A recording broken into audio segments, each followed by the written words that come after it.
You have been living inside a prison your entire life, and the God who built it told you it was paradise.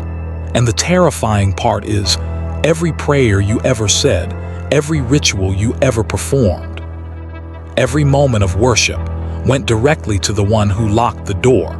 If you want the truth they buried for 2,000 years. Subscribe right now, because this channel exists for the ones who are ready to wake up.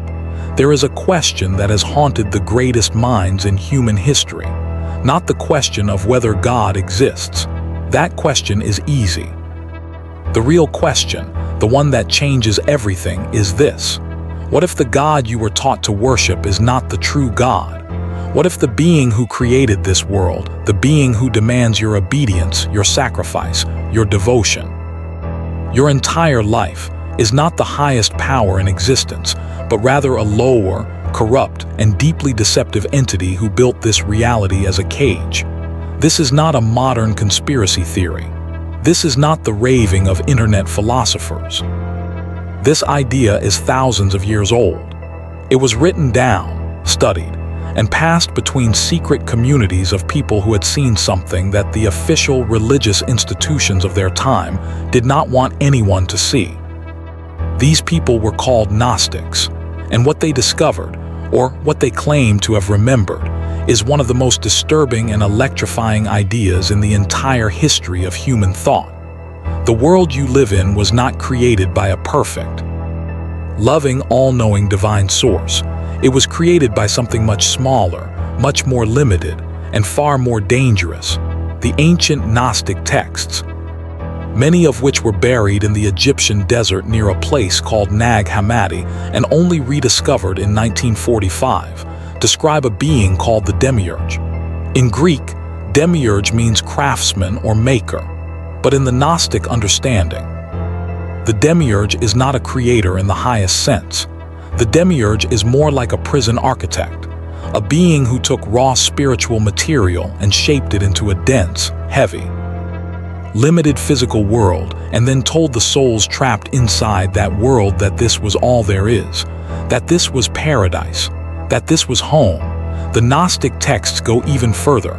They describe the Demiurge as arrogant, ignorant, a being who looked at his creation and declared, "I am the only God. There is no other above me." And the Gnostics who recorded these words understood what that declaration meant. It was not a statement of truth. It was a statement of blindness. Because above the Demiurge, in realms of pure light and pure consciousness that this lower creator could not even perceive, existed the true divine source, what the Gnostics called the monad, or the one true God. The invisible Father, a being of absolute perfection who had never touched this material world and never needed to. Think about what this means for a moment. Every major religion that emerged from the ancient Middle East, traditions that now command the devotion of billions of human beings, is, according to the Gnostic reading, oriented toward the wrong God. The God of the Old Testament who demands blood sacrifice, who commands genocide, who tests his servants by asking them to murder their own children. The Gnostics looked at that God and said, "Yes, we recognize him. That is the Demiurge. That is the craftsman. That is the prison warden who built these walls and convinced the prisoners to sing hymns in his honor." This is not an attack on faith. This is an excavation of something far deeper than conventional faith. Because the Gnostic tradition does not say that spirituality is a lie. It says that spirituality has been hijacked. It says that the authentic, living, burning connection between a human soul and the true divine source, that connection is real. It exists, but it has been buried under layers of false doctrine, institutional religion, ritual obedience, and fear. And the being who benefits most from keeping that connection buried is the very one who convinced you to kneel before him every Sunday morning. The Gnostics spoke of entities they called Archons. Archons are the administrators of the prison, invisible, non-physical beings who maintain the architecture of this world and ensure that human souls remain confused, distracted, emotionally reactive, and spiritually asleep. The Archons do not want you asking the questions this video is asking. They do not want you reading the texts that were buried for 2,000 years. They do not want you remembering that you are not a body with a soul inside it. You are a soul that has been temporarily compressed into a body, inside a world that was specifically designed to make you forget what you really are. The burning of the ancient Gnostic libraries, the violent suppression of early Christian sects that held Gnostic beliefs, the Council of Nicaea in 325 of the Common Era, where powerful men gathered to decide which texts would be called scripture and which would be destroyed. None of these events were accidental. None of them were simply the organic evolution of religious tradition. They were decisions, deliberate, calculated decisions made by people who understood, or were at minimum serving the interests of forces who understood, that if the full Gnostic picture ever became widely known, the entire architecture of spiritual control would collapse. What did they bury? They buried the Gospel of Thomas, where Jesus speaks not as a sacrificial lamb but as a guide to inner divine knowledge. They buried the Gospel of Philip, which describes a sacred spiritual union far beyond anything institutional Christianity would ever permit its followers to explore. They buried the Apocryphon of John, which lays out in extraordinary detail the entire cosmology of the Demiurge, the Archons, the fall of the divine feminine Sophia into matter, and the true nature of the human soul as a spark of authentic divine light trapped inside a counterfeit creation. Sophia, her story is perhaps the most devastating part of all of this.